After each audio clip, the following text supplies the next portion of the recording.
Yan mga bossing, oh. Ganito yung trabaho ng kabayo dito sa amin sa Barangay Bayabas. Yan, kumakarga ng tag-apat na sako, pwede pa 5. Sa isang sako siguro nasa mga 50 ko, no? 50 kilos. Kupra.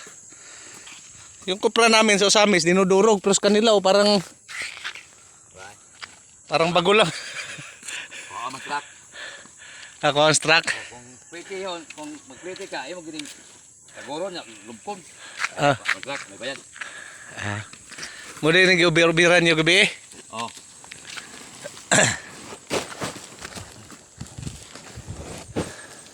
Over po ginom po. Uber po ginom. Over po ginom po.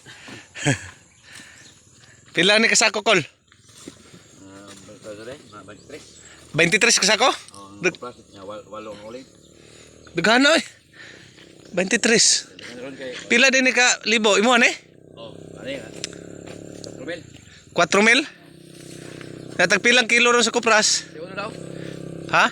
51. 51? Grabe, 51. Wala, siguradong bira, Nicole. Ha? Nabutsir na. Di, ha? 15 na imong gasto? Ay mo si? Nagyapoy. Nagyapoy bilin. Ayan mga boss. Ito, 4,000 kaniyog ito mga boss.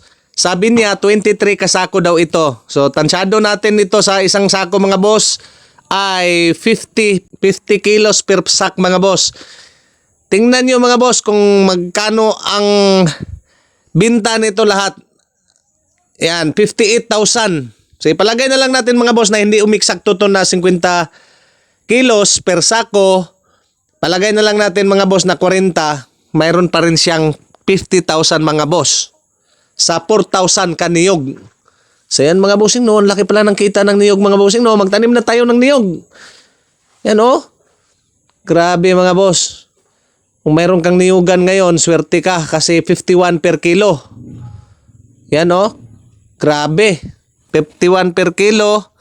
In every 2 months mga boss, mag-harvest ka ng niyog, mayroon kang 50 mil. Grabe.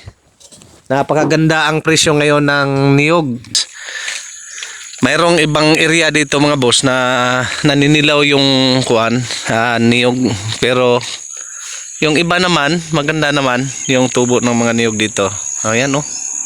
Ganda ng may niyog no.